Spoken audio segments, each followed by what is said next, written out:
तो भारत के जो अन्य लोग जो विदेशों में रहते हैं, हम उनकी बात करेंगे।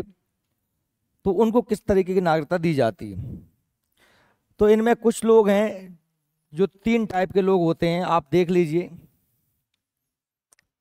ये क्या है, विदेश में बसे भारतीय मूल के लोगों की श्रेणियां। 3 टाइप के लोग हैं। अनिवासी भारतीय, इन्हें हम बोलते हैं नॉन रेसिडेंशियल इंडियंस, यानी इन्हें बोलते हैं एनआरआई। क्या बोलते हैं? दूसरे हमारे जो हैं भारतीय मूल के व्यक्ति, जिन्हें हम बोलते हैं person of Indian origin, POI, PIO. और तीसरे हमारे हैं भारत के सीमा पारीय नागरिक, overseas citizenship, citizen of India, OCI. तो पहले इन तीनों को समझ लेते हैं क्या है तीनों। पहला लिखा है एनआरआई। तो आपने बहुत सारे लोगों को देखा होगा जो आपके आसपास के, आपके नाते रिश्तेदार या कहीं भी हों, जो हैं तो भारत के, उन्हें भारत की नागरिकता भी है, पर वो विदेश में जाके नौकरी कर रहे हैं या विदेश में जाके कोई काम धंधा कर रहे हैं। ठीक है। ऐसे लोग जो विदेश में रह के काम कर रहे हैं, उद्योग धंधा, नौकरी या कोई भी काम कर रहे हैं, उन्हें हम कहते हैं एनआरआई। एनआरआई का मतलब क्या है कि हैं तो भारतीय पर नॉन रेसिडेंट, मतलब अभी यहाँ पर नहीं रह रहे हैं, अप्रवासी, अनिवासी या अप्रवासी भारतीय लोग हैं ये। अब ये लोग विदेश क्यों गए हैं भाई? कि कोई काम धंधा करने के लिए गए, बिजनेस व्यापार कर रहे हैं अपने वहां पर, अपना जीवन चलाने के लिए कोई काम करने गए। तो ये भारतीय पासपोर्ट है इनके पास, इंडियन पासपोर्ट इनके पास है। जैसे आपने देखा केरल की बहुत सारी नर्सें, महिलाएं ओमान, अदन, बहुत से गल्फ कंट्रीज या बहुत से अलग अलग देशों में नौकरियां कर रही हैं। केरल राज्य के बहुत से लोग रहते हैं। गुजरात के पटेल जो होते हैं, बहुत से, आप विदेश में जाओगे तो आप गुजरात के पटेलों में से कोई ना कोई मिल ही जाएगा। आप देखोगे सिखों में तो बहुत भयंकर क्रेज है विदेश जाने का। ऑस्ट्रेलिया, कनाडा, कनाडा से लोग कनाडा कहते हैं, कनाडा जाके बस जाते हैं, वहाँ पे नौकरी करते रहते हैं। तो वहाँ पे वो जब वो नौकरी करते हैं तो ऐसे लोग वास्तव में देशभक्त होते हैं, आप अगर देखें। क्योंकि ये लोग ना तो हमारे यहाँ का खाना खा रहे हैं, ना पानी पी रहे हैं, ना कपड़े पहन रहे हैं, ना हमारे संसाधनों का कोई उपयोग तो कर नहीं रहे। ये लोग विदेश में रह रहे हैं और वहाँ से पैसा कमा कहाँ भेज रहे हैं? भारत भेज रहे हैं। समझ रहे हो? तो ये लोग देश की सेवा ही कर रहे हैं कि नहीं कर रहे? समझ में आ रही है आपको मेरी बात? तो ये विदेश में पैसा कमा रहे हैं और वहीं रह रहे हैं, खा रहे हैं, पी रहे हैं, और पैसा कहाँ भेज रहे हैं? अपने माँ बाप, अपने भाई बहन, पति पत्नी, बच्चों को भेज रहे हैं। ठीक है। तो कहीं ना कहीं देश में फॉरेन मनी आ रही है, विदेशी मनी। अब मान लो अमेरिका में नौकरी कर रहा है तो डॉलर में पैसा भेजेगा, इंग्लैंड में कर रहा है तो पाउंड में पैसा भेजेगा। और आप जानते हैं विदेशी पैसे की कीमत ज़्यादा होती है डॉलर की या फिर पाउंड की कीमत हमारे रुपये की तुलना में ज़्यादा भी है। ठीक है। तो हमारा भी कुछ कर्तव्य बनता है इनके प्रति। जब हमारे इतना कर रहे हैं तो हमारी सरकार ने इनके लिए, ये जो पैसा कमाते हैं, इनके लिए छूट दे रखी है कि इन पर क्या नहीं लगेगा? इनकम टैक्स नहीं लगेगा। क्या नहीं लगेगा? Income tax. ये जो पैसा कमाएंगे, इनकम टैक्स से इन्हें क्या रहेगी? छूट रहेगी। समझ में आ रही मेरी बात? अगर हम भारत में रह के यहाँ मैं पैसा कमा रहा हूँ तो मैं अपनी सैलरी पर भी, मैं भले गवर्नमेंट कर्मचारी हूँ तो मुझे भी अपनी सैलरी पर इनकम टैक्स भरना पड़ता है। आप यहाँ पर पैसा कमाओगे तो आपको अलग अलग कैटेगरी में इनकम टैक्स 10%, 20%, 30%। 1 लाख रुपए कमाया तो 30,000 रुपये आपको सरकार को देना होता है। ठीक है। तो ये अनिवासी भारतीय। अच्छा, ऐसा नहीं है कि भारत में जैसे मान लो मेरा मन किया हो, मैं घूमने चला गया 4-5 दिन के लिए इंग्लैंड, तो मैं एनआरआई हो गया। इसके लिए क्या है, एक क्राइटेरिया तय कर दिया गया है, कम से कम 182 दिन या उससे अधिक समय के लिए आप भारत से बाहर रहे। समझ में आ रही है? तुम 4 दिन आए, घूमने गए हो भारत, तो तुम क्या हमें एनआरआई हो गए? ऐसे एनआरआई नहीं होते। एनआरआई किन्हें कहा जाता है? जो वहां पर रुक कर कोई काम धंधा कर रहे हैं। ठीक है। दूसरे हमारे जो व्यक्ति हैं भारतीय मूल के व्यक्ति, जिन्हें पर्सन ऑफ इंडियन ओरिजिन कहा जाता है, इसे हम कहते हैं पीआईओ।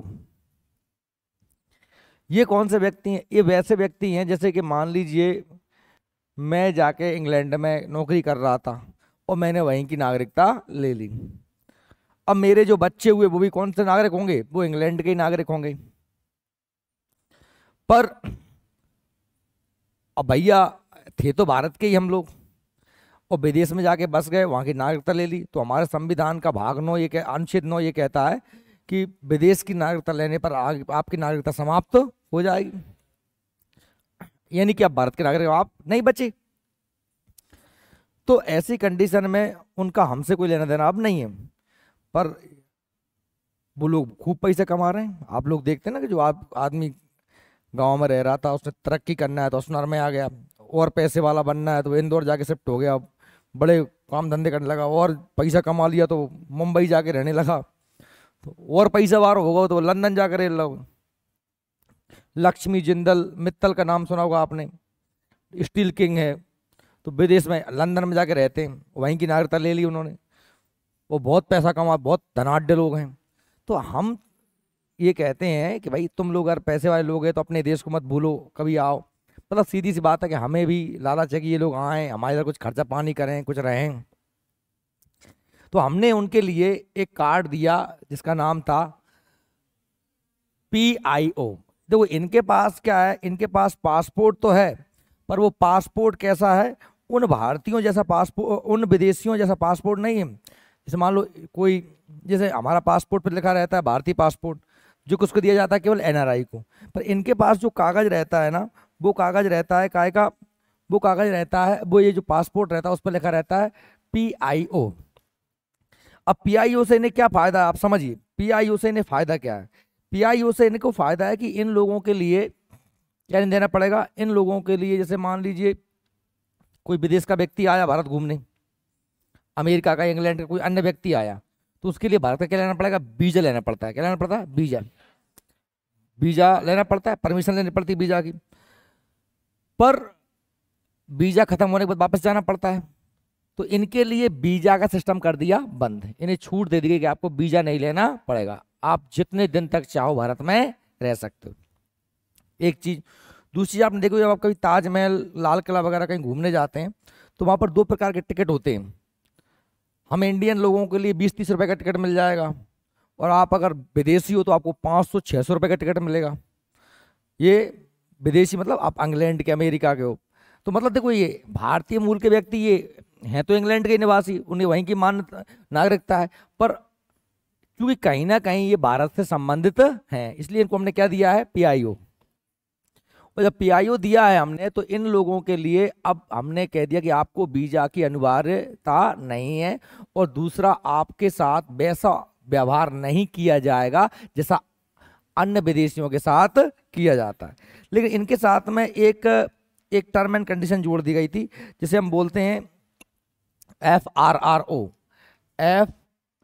FRRO, FRRO क्या है कि भाई ये सीधी समझ लीजिए, ये मतलब फॉरेन रीजनल रजिस्ट्रेशन ऑफिस। मतलब क्या है कि अगर आप PIO का कार्ड लेकर रखा है आपने, तो आपको FRRO में हर 6 महीने में जाके किसी थाने में बताना पड़ेगा कि साहब मैं यहाँ पर हूँ। समझ आई मेरी बात। विदेशी व्यक्ति का तो ऐसा है कि उसे वीजा लेके आया 10 दिन का, 10 दिन वापस जाना पड़ेगा, लेकिन इनके लिए वीजा तो नहीं है, PIO के लिए क्या नहीं है, वीजा नहीं है।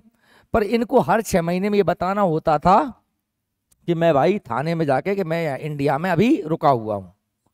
तो ये कहीं ना कहीं जो ऐसा था कि भाई इन्हें टेंशन रहती होगी, बड़ा आदमी है कोई, अब लक्ष्मी मित्तल, इनके एक मिनट कीमती है, अब वो भाई हर 6 महीने में टाइम निकालें, थाने जाएं, बता के आए कि साहब साइन करके आए कि मैं यहाँ पे हूँ।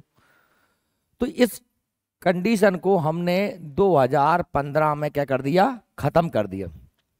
यानी कि PIO अब नहीं होता, PIO जो सिस्टम है इसको हमने खत्म कर दिया। क्लियर। अब हमने उसकी जगह 2005 में ही लेके आए थे, 2005 में हालांकि पहले ही आ गया था, इसका नाम था OCI। OCI मतलब ओवरसीज सिटीजन ऑफ इंडिया, यानी कि भारत के विदेशी नागरिक विदेश में रह रहे हैं, पर उन्हें क्या कह दिया हमने, भारत के ही हैं विदेश, लेकिन विदेश के नागरिक हो गए। अब इसमें क्या अंतर कर दिया, PIO में और OCI में क्या अंतर है? अंतर बस इतना है कि ना इनको वीजा लेना ना इनको वीजा लेना, ये समानता है, ठीक है। और बस इनमें और इनमें अंतर ये है कि अब FRRO का जो सिस्टम था वो OCI में लागू नहीं। समझ में आई क्या मेरी बात? OCI में लागू नहीं किया, मतलब अब आप जब तक रहो, जितने दिन तक रहो, भारत में रह सकते हो, ठीक है। तो ये इनके लिए लागू कर दिया गया। क्लियर हो गया? लेकिन अब NRI में, PIO और OCI में अंतर क्या भाई? तो ये NRI वास्तव में भारत के नागरिक हैं, बस विदेश में जाकर नौकरी कर रहे हैं, इसलिए ये वोट दे सकते हैं, भारत में वोट दे सकते हैं। ये लोग वोट नहीं दे सकते। ये चुनाव भी लड़ सकते हैं, ये चुनाव भी नहीं लड़ सकते, ठीक है। इनके लिए जो NRI हैं, विदेश में जा रहे हैं, मान लो यहाँ पर चुनाव हो गया तो वोट कैश डालेंगे, वहां से आके वोट डालें क्या? फिर आके वोट डालें, या फिर उनका एक वोट होता है, इसे बोलते हैं प्रॉक्सी वोट। जब हम वोट डालते हैं तो एक प्रॉक्सी वोट करके वोट डाला जाता है। वो अपना वोट डाक के माध्यम से, पत्र के माध्यम से अपना वोट दे सकते हैं। समझ रहे हो? पत्र के माध्यम से अपना वोट दे सकते हैं। हालांकि ये व्यवस्था भी इतनी अच्छी लागू नहीं है। मोदी जी ने घोषणा करी थी हम इसमें सुधार करेंगे, पर अभी भी मतलब ये नाम के ही है। हम तो चुनाव करवाते हैं पर प्रॉक्सी वोट कोई डलता है नहीं। पर इनके लिए व्यवस्था है कि आप अपना मत पत्र जो है डाक के द्वारा अपना वोट डाल सकते हैं। किसके लिए? NRI के लिए। ध्यान सुनो, NRI भारत के ही नागरिक हैं। PIO और OCI ये विदेश की नागरिकता ले चुके हैं, भारत नागरिकता की समाप्त हो चुकी है। चूंकि ये लेकिन पैसा वाले हैं, धनाढ़ लोग हैं, संपन्न लोग हैं, इसलिए हम चाहते हैं कि आपका हमसे संबंध बना रहे, अपने देश की ओर देखते रहो। कुछ आओ यहाँ पे पैसा मैसा दे जाओ हमें, कुछ जहाँ फैक्ट्री मैक्ट्री डालो, कुछ कारखाने डालो, कुछ काम धंधा करो, जिससे कि हम लोगों को मिले, फायदा मिले। आपने तो खूब पैसे कमाई लिया है, इसलिए हमने इनसे कहा कि भाई आपके साथ हम वैसा व्यवहार नहीं करेंगे जैसा विदेशी नागरिकों के साथ करते हैं। आप आओ, आपके साथ भारतीयों को जैसा ही ट्रीटमेंट किया जाएगा, आपसे कोई एक्स्ट्रा पैसा नहीं लिया जाएगा, आपको वीजा भी नहीं लेना पड़ेगा, है ना। तो आप जितने दिन तक चाहो तो भारत में रुक सकते हैं। क्लियर है? तो ये 3 प्रकार के क्या हैं? विदेशों में रहने वाले भारत के मूल के लोग हैं, ठीक है। NRI, PIO और OCI। अब PIO को समाप्त कर दिया गया, केवल क्या बचा है? OCI, है ना, overseas citizen of India. Clear? तीनों सही में आ गए आप लोगों को? चलो तीनों को हम पढ़ लेते हैं। देखो, पहला है भारतीय नागरिक। ऐसे भारतीय नागरिक जो नौकरी अथवा व्यवसाय के उद्देश्य से वर्ष में 182 दिन अथवा उससे अधिक समय अवधि तक विदेशों में रहते हैं। यानी क्या क्या? कम से कम 182 दिन तक भारत से बाहर रह रहे हो, भारतीय पासपोर्ट धारण करते हैं, अनिवासी भारतीय NRI कहलाते हैं। भारत का पासपोर्ट रखते हैं लेकिन ये क्या कहलाते हैं? अप्रवासी या अनिवासी भारतीय रहते हैं। संयुक्त राष्ट्र संघ UNO और अन्य किसी नियुक्ति पर भारत सरकार द्वारा भेजे जाने वाले व्यक्तियों को अनिवासी भारतीय का दर्जा दिया जाता है। अगर संयुक्त राष्ट्र ने कहीं भेज दिया या भारत सरकार ने किसी व्यक्ति को कहीं और रहने के लिए भेज दिया तो क्या कहलाता है? अनिवासी भारतीय। अनिवासी भारतीयों द्वारा लंबे समय से मांग की जा रही थी कि उन्हें भारत के आम चुनाव में मतदान का अधिकार दिया जाए। भारत सरकार द्वारा वर्ष 2011 में एक अधिसूचना जारी करके अनिवासी भारतीयों को मतदाता के रूप में पंजीकरण करने हेतु सुविधा प्रदान की गई। जिसके लिए क्या बनना पड़ता है? ये याद कर लेना, जिसके लिए क्या बनना पड़ता है? वेरी मोस्ट फॉर्म 6A के माध्यम से विदेशों में रहने वाले सक्षम मतदाता आवेदन करके मतदाता सूची में अपना नाम सम्मिलित कर सकेंगे। और ऐसे वोट को क्या कहते हैं? Proxy vote. क्या कहते हैं? याद रख लेना, प्रॉक्सी वोट क्या होता है? अप्रवासी भारतीय जिससे अपना वोट दे सकते हैं। इसके लिए कौन सा फॉर्म भरना पड़ता है? Form 6A। ये आप याद रख लेना। ये किसके लिए बात हो रही है? NRI की। किसके लिए बात हो रही है? NRI की। तो NRI तो वास्तव में हम जैसे लोग हैं, बस विदेश में जाके नौकरी कर रहे हैं।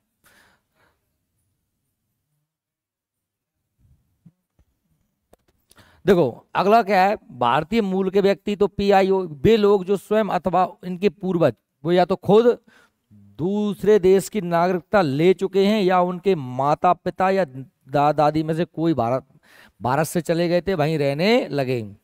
जैसे कि अभी हमारे कमला हैरिस जो अमेरिका के राष्ट्रपति चुनाव लड़ने वाली हैं, या फिर अभी इंग्लैंड के जो है प्रधानमंत्री रह चुके थे, कौन? ऋषि सुनक। तो वो लोग क्या काय में आ जाते हैं? पीआईओ में। अब पीआईओ तो खत्म करके क्या आ गया, ओसीआई। कभी भारत के नागरिक थे लेकिन वर्तमान में ये लोग किसी दूसरे देश की नागरिक बन गए हैं। ऐसे व्यक्तियों को जिनके पास कभी भी भारत का पासपोर्ट रहा है तथा जिनके माता पिता या दादा दादी अथवा नाना नानी में से कोई भी भारत शासन अधिनियम 1935 के अंतर्गत तत्कालीन भारत क्षेत्र का निवासी रहा हो अथवा किसी ऐसे क्षेत्र का निवासी था जो बाद में भारत का हिस्सा बन गया, जैसे जैसे क्या बन गया, सिक्किम बन गया, है ना, तथा उस व्यक्ति और उसके वैवाहिक संबंधी मतलब उसकी पति या पत्नी को भारतीय मूल का व्यक्ति पीआईओ माना जाता है। लेकिन ऐसे व्यक्ति जो पाकिस्तान, श्रीलंका, नेपाल, भूटान, अफगानिस्तान, चीन अथवा बांग्लादेश के नागरिक हैं अथवा कभी रहे हैं तो वे भारतीय मूल के नागरिकों में शामिल नहीं होंगे, क्योंकि ये कहीं ना कहीं हमारे पड़ोसी देश हैं और भारत, पाकिस्तान और बांग्लादेश तो जो है भारत से ही अलग हुए हैं। ये नहीं कह सकते कि साहब हम भी भारत के नागरिक हो गए, वो तो भारत के ही लोग थे जो कि पहले भारत से कहीं जाके दूसरे देशों में रहने लगे थे, है ना। तो उन लोगों को पीआईओ, ये 2015 में इसको पीआईओ क्या कर दिया गया, खत्म कर दिया गया, ये याद रखना, ठीक है। अच्छा, पीआईओ कार्ड वर्ष 2002 में भारतीय मूल के व्यक्तियों के लिए भारतवंशी कार्ड पीआईओ कार्ड की प्रक्रिया प्रारंभ की गई थी। इस कार्ड द्वारा भारतवासियों को निम्नलिखित सुविधाएं दी जाती थी। अगर हम डिटेल में देखें तो क्या क्या सुविधाएं मिलती थी। भारतीय मूल कार्ड का धारक व्यक्ति कार्ड जारी होने की तिथि से 15 वर्षों तक बगैर वीजा के भारत आ सकता है। 15 साल तक तुम जब चाहो भारत आ सकते हो, आपको कोई वीजा लेना नहीं पड़ेगा। वीजा क्या होता है, वीजा हम जिस देश में घूमने जा रहे हैं उस देश से अनुमति होती है। आप यदि इंग्लैंड जाओगे तो आपको वीजा लेना पड़ेगा। भारत में आने की तिथि से 180 दिन तक विदेशी क्षेत्र पंजीकरण अधिकारी यानी कि foreign original registration officer FRRO के पास पंजीकरण कराने की छूट दी गई। यानी आपको हर 180 दिन मतलब कितने हो गए, 3 महीना, 6 महीना, 6 महीना में क्या करना पड़ेगा, आपको रजिस्ट्रेशन करवाना पड़ेगा। क्या में, FRRO में, ठीक है। भारतीय मूल कार्ड धारक व्यक्ति को पीआईओ को भी अनिवासी भारतीयों NRI के समान आर्थिक, वित्तीय और शैक्षिक सुविधाएं प्राप्त हैं। मतलब आप काम कर सकते हो, पैसा कमा सकते हो, पढ़ सकते हो, लिख सकते हो, सब कर सकते हो यहाँ पर क्या नहीं दे सकते, वोट नहीं दे सकते। क्या नहीं दे सकते, क्योंकि वोट देगा कौन, भारत का नागरिक। आप पीआईओ में कार्ड मिला है आपको, आप भारत के नागरिक नहीं हो। परंतु कुछ सुविधाएं इनको नहीं मिलती, जैसे कि भारतीय मूल के व्यक्ति पीआईओ का कार्ड धारक व्यक्ति कृषि भूमि नहीं खरीद सकता और वोट भी नहीं दे सकता और चुनाव भी नहीं लड़ सकता। अगला हमारा जो है वो है भारतीय सीमा पारीय, भारत के सीमा पारीय नागरिक यानी क्या, ओसीआई कार्ड, जिनको ओसीआई कार्ड मिला है। ये कब जोड़ा गया, याद रख लेना। ओसीआई कार्ड कब आया, 2005 में। 2005 में सभी देशों के भारतीय मूल के व्यक्ति जो भारत के हैं, जिनके दादा दादी या नानी में से या वो खुद दूसरे देश की नागरिकता ले चुके हैं, वहीं रह रहे हैं, विदेशी भारतीय नागरिकता प्रदान करने के अपवाद पाकिस्तान और बांग्लादेश, यानी पाकिस्तान और बांग्लादेश के लोगों को नहीं मिलेगी ये, ठीक है, प्रावधान किए गए जब तक कि उनके गृह देश में स्थानीय कानूनों के अनुसार दोहरी नागरिकता प्रदान करते हों। ऐसा ना हो कि उनका देश कह रहा कि नहीं साहब आप तो अकेले इंग्लैंड के नागरिक हो, आप भारत की नागरिकता नहीं ले सकते। यानी ऐसी, ये वास्तव में फुल फ्रेश नागरिकता नहीं है, ये आंशिक नागरिकता है। जिसको ओसीआई कार्ड मिल गया है, इसका मतलब ये नहीं कि भारत का फुल फ्रेश हमारे जैसा नागरिक हो गया, नहीं, वो सब हमारे जैसा कर सकता है, यहाँ रह सकता है, यहाँ काम धंधा कर सकता है, यहाँ पढ़ लिख सकता है, सब करेगा, पर ना वो जमीन खरीद सकता है, ना वो वोट दे सकता है, ना वो चुनाव लड़ सकता है। समझ रहे, ये है काम वो नहीं कर सकता, ठीक है। भारत सरकार द्वारा सीमा पारी नागरिकता का प्रारंभ वर्ष 2005 से किया गया। इसके प्रमुख प्रावधान निम्नलिखित हैं। ऐसा व्यक्ति जो भारतीय नागरिकता संशोधन अधिनियम 2005 लागू होने के समय अथवा इसके पश्चात कभी भी भारत का नागरिक रहा हो अथवा भारतीय संविधान के लागू होने के समय भारतीय बनने की योग्यता रखता हो, वह व्यक्ति जो वर्तमान में दूसरे देश का नागरिक है परंतु भारत के किसी ऐसे क्षेत्र से संबंध रखता है जो 15 अगस्त 1947 के बाद भारत का अंग बन गया है। इन योग्यताओं को धारण करने वाले व्यक्ति के पुत्र पुत्री, पोता पोती अथवा नाती नातिन को भी ओसीआई कार्ड जारी किया जा सकता है, परंतु वैवाहिक संबंधियों उसको ओसीआई कार्ड की सुविधा नहीं दी गई है, कि तुमने जिससे शादी की है विदेशी व्यक्ति से, उसको ओसीआई कार्ड नहीं दिया गया। वह व्यक्ति जो कभी भी पाकिस्तान या बांग्लादेश का नागरिक रहा है, वह सीमा पारीय भारतीय नागरिकता प्राप्त नहीं कर सकती, उसे भी ओसीआई कार्ड नहीं दिया जाएगा। ठीक है, इसे लोकप्रिय रूप में दोहरी नागरिकता भी कहा जाता है। क्या कहा जाता है? Double citizenship. लेकिन अभी हमने पढ़ा कि भारत में तो केवल सिंगल सिटीजनशिप है, ये डबल सिटीजन ये सिर्फ कहने मात्र को है। क्या समझ रहे हो? लोकप्रिय रूप में इसे डबल सिटीजनशिप या दोहरी नागरिकता अपन कह सकते हैं, पर ये फुल फ्रेश नागरिकता नहीं। यह सिर्फ हमारे भारत के मूल के लोगों को जो विदेश की नागरिकता ले चुके हैं, उन्हें क्या है, सुविधाएं मात्र हैं। क्या है? वो यहाँ पर आ सकें, तो वो जब जहाँ आएंगे तो जहाँ रहेंगे, बड़ी बड़ी महंगी होटलों में रहेंगे, हो सकता है यहाँ पर इन्वेस्टमेंट करें, कोई फैक्ट्री डलवा दें, अपने लोगों को पैसा दे दें, तो ये सब बुक कर सकते हैं। इससे हमारे लिए क्या होगा? लाभ होगा। देखिए, सीमा पारी नागरिकता समाप्त भी की सकती है। किस तरीके से की सकती है? यदि कोई व्यक्ति जिसे ओसीआई का दर्जा प्राप्त है, जिसे ओसीआई कार्ड जारी हो चुका है, वह इस दर्जे का त्यागना चाहता है, वह खुद चाहता है कि मैं छोड़ दूं, तो छोड़ सकता है, कोई दिक्कत नहीं है। तो उसे इस संबंध में निर्धारित प्रारूप के अनुसार घोषणा करनी पड़ेगी, और केंद्र सरकार द्वारा ऐसी किसी घोषणा को स्वीकार करते ही ओसीआई दर्जा प्राप्त व्यक्ति की नागरिकता समाप्त हो जाएगी। सीधी सी बात है, मुझे नहीं लेना, मैं तो विदेश का ही नागरिक हूं, मैं तो अमेरिका के रहना चाहता हूं, तो वही रह ले, कोई दिक्कत नहीं है। इसके अतिरिक्त निम्नलिखित आधार पर ओसीआई नागरिकता भारत सरकार द्वारा भी समाप्त। ये तो व्यक्ति खुद छोड़ रहा है, और ये यदि इनमें से कोई कारण है तो सरकार भी आपकी ओसीआई कार्ड को आपसे वापस ले लेगी। यदि किसी व्यक्ति ने झूठे तथ्यों के आधार पर अथवा कोई तथ्य छुपाकर सीमा पारी नागरिकता यानी ओसीआई प्राप्त की है, झूठी कह दी, माने कि मेरे पापा जी भारत के थे, बाद में पता करो तो थे ही ना भारत के, भी तो बांग्लादेश के थे, तो ऐसी कंडीशन में भी उसका मतलब सीधी सी बात है, फर्जी तरीके से लाई गई है तो चली जाएगी। यदि वह भारत के संविधान के प्रति असम्मान प्रकट करता है, वो कहता है इंडिया का संविधान क्या है, यहाँ आया और वो तो कह रहा हमारी मर्जी, मैं तो जो कुछ करूंगा, मैं झंडे का सम्मान भी नहीं करूंगा, मैंने राष्ट्रगान, मतलब सीधे जो हमारे संविधान को नहीं मानता तो उसको भी हम ओसीआई कार्ड नहीं देंगे। यदि भारत के युद्धरत होने की दशा में शत्रु देश के साथ व्यापार करना अथवा ऐसी जानकारी को साझा करना जिससे शत्रु देश को लाभ हो रहा हो और भारत का क्या हो रहा हो, नुकसान। भैया युद्ध चल रहा है, हमने तुम्हें ओसीआई कार्ड दिया, तुम्हें हम अपना नागरिक मान रहे हैं, और तुम पाकिस्तान का सपोर्ट कर रहे हो, उसे पैसा दे रहे हो या उसके पक्ष में बात कर रहे हो, तो ये हमारी कुछ अंदर की बात है उसको बता रहे हो जिससे उसे फायदा हो रहा है। सीएफआई नागरिकता प्राप्त करने के बाद 5 वर्षों की समयावधि के अंदर 2 वर्ष तक जेल में रहने पर व्यक्ति का ओसीआई दर्जा समाप्त हो जाएगा। आप यदि आपको नागरिकता मिल गई है और 5 साल के अंदर अंदर तुम्हारे कहीं भाई जहाँ के देश के हो गए, भाई देश में तुम्हें 2 साल की सजा हो गई, तो भी तुम्हें ओसीआई कार्ड को छीन लिया जाएगा। ठीक है, यदि भारत सरकार की दृष्टि में ओसीआई कार्ड का दर्जा प्राप्त व्यक्ति भारत की संप्रभुता, अखंडता, सुरक्षा और जनहानि को नुकसान पहुंचा रहा है, अगर लग रहा है कि ये तो बड़ा खतरनाक आदमी, ये तो देश के खिलाफ बातें कर रहा है, देश में बांटने के काम कर रहा है, तो ऐसे व्यक्ति की भी हम ओसीआई कार्ड वापस ले सकते हैं।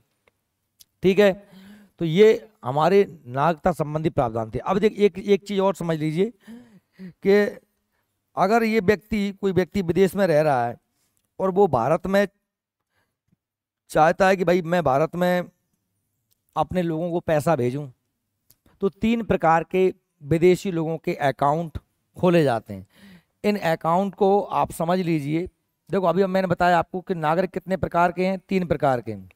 एक तो कौन से हैं, एनआरआई हैं, ये विदेश, ये अप्रवासी भारतीय हैं। दूसरे कौन से हैं, पीआईओ हैं, भारतीय मूल के व्यक्ति हैं। और तीसरे कौन से हैं, तीसरे हमारे कौन है, ओसीआई। कोई भी व्यक्ति है भारत में पैसा भेज सकता है। अब पैसा भेज रहा है तो उसके लिए 3 प्रकार के वो अकाउंट खोल सकता है।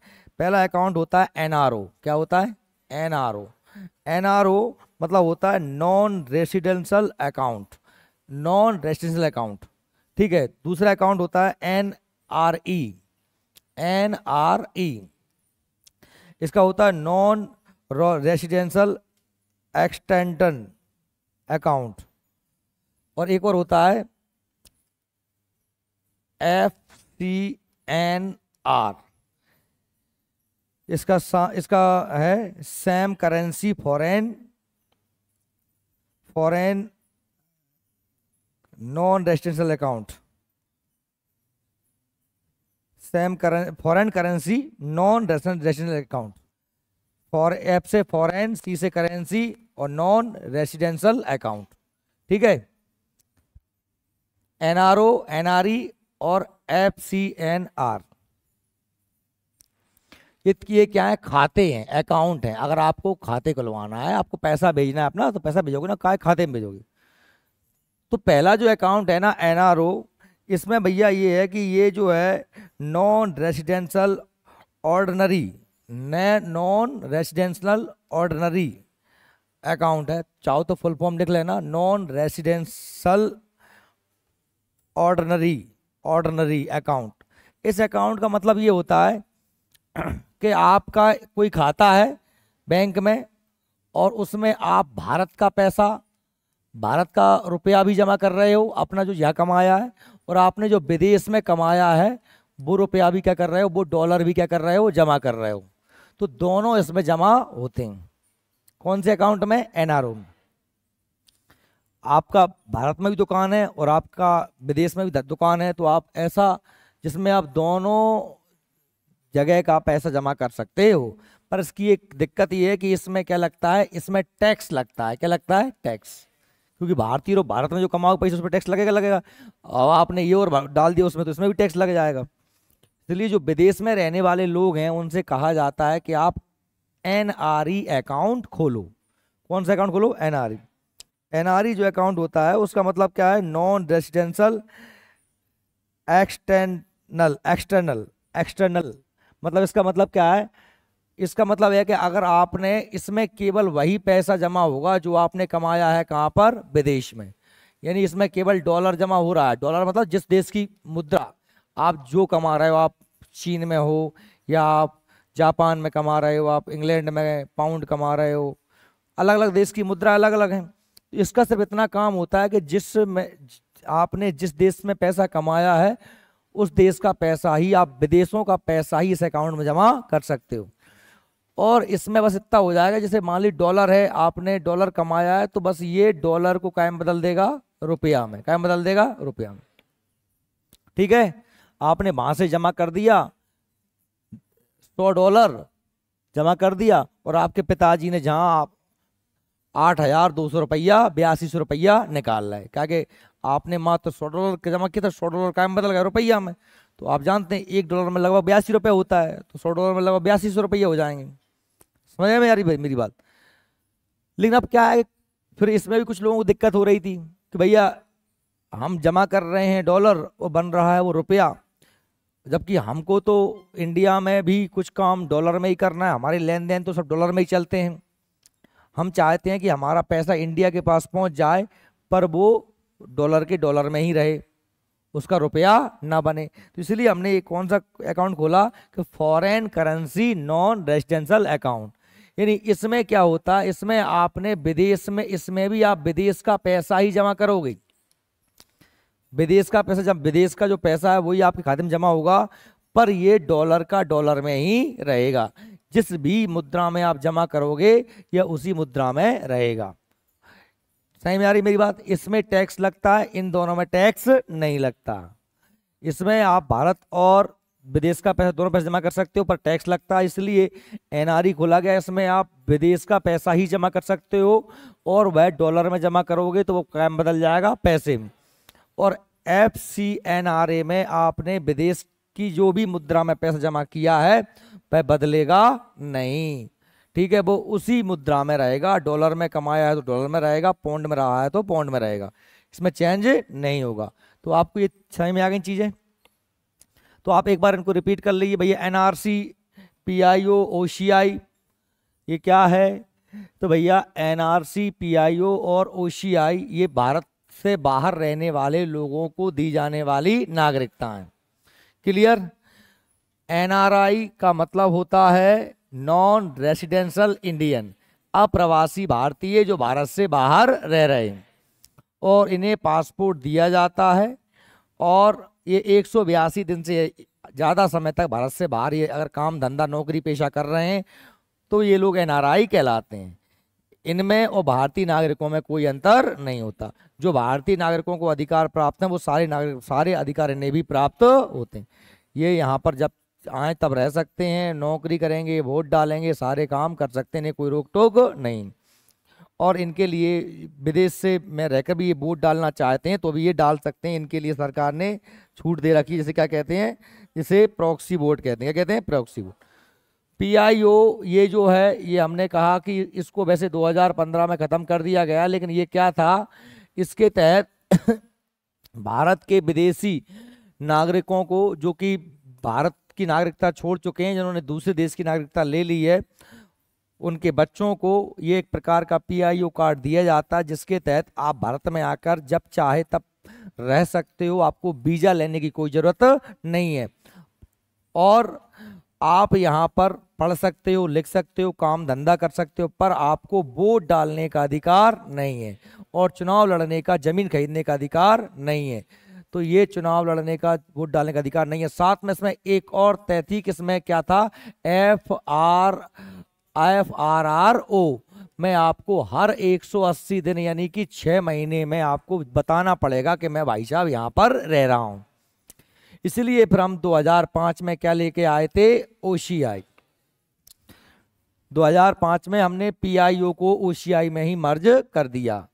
ठीक है, ये चलता रहा बाद में, लेकिन मतलब बाद में इसको इसमें मर्ज कर दिया गया OCI में। OCI का मतलब क्या है, overseas citizen of India, overseas citizen of India, या समुद्र पारीय या सागर पारीय भारतीय नागरिक। इसमें बस यही कर दिया कि भाई जो इसमें है वो सारे काम इसमें है। आपको भारत का एक कार्ड मिल जाएगा जिस पे क्या लिखा होगा, OCI।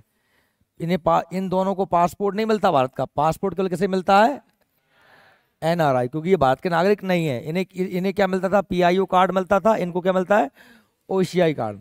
इस कार्ड को दिखा करके आप भारत में घूम सकते हो, फिर सकते हो, जितना दिन तक रहना चाहते हो रह सकते हो। आपको आपके साथ बिल्कुल भारतीय नागरिकों जैसा ही व्यवहार किया जाएगा। ठीक है, और आपको अब FRRO में भी रजिस्ट्रेशन करवाने की कोई जरूरत नहीं। ठीक है, आप इस नागरिकता को छोड़ भी सकते हो, आपकी मर्जी है तो। और आपने यदि भारत के साथ भारत की शर्तों को नहीं माना, शत्रु देश की मदद की, ठीक है, और अगर आपने इस बात को स्वीकार नहीं किया और आप भारत में कभी आते ही नहीं हो, तो भी इसी कंडीशन में भारत सरकार चाहे तो आपका OCI कार्ड रद्द कर सकती है। ठीक है, और हमने कहा कि विदेश में काम करने वाले लोग, NRI लोग अपना पैसा भारत भेजना चाहते हैं तो उनके पास 3 प्रकार के अकाउंट होते हैं। NRO अकाउंट होता है ना। NRO अकाउंट में आप भारत का कमाया पैसा, विदेश का कमाया पैसा, दोनों पैसा जमा कर सकते हो, पर इसमें टैक्स लगता है। इसलिए लोगों को सलाह दी जाती है कि आप NRI अकाउंट खोलिए। NRI अकाउंट में केवल विदेश में कमाया गया पैसा ही जमा होता है। ठीक है, इस पर टैक्स नहीं लगता है, पर इसको, इस विदेशी पैसा को भारतीय पैसा में कन्वर्ट कर दिया जाता है। और एक और अकाउंट है FCNR। ये अकाउंट ऐसा है जिसमें आप जिस भी देश का पैसा जिस भी मुद्रा में कमाओगे उसको उसी मुद्रा में रखा जाता है, इसमें चेंज नहीं किया जाता।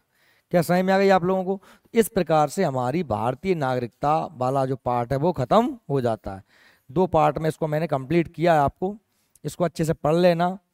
और अब आपके 2 पार्ट हैं, एक मूल अधिकार और नीति निर्देशक तत्व। और ये 2 जैसे ही पार्ट कंप्लीट होंगे तो आपका अभी तक जितना पढ़ाया गया उसका क्या होगा, टेस्ट होगा।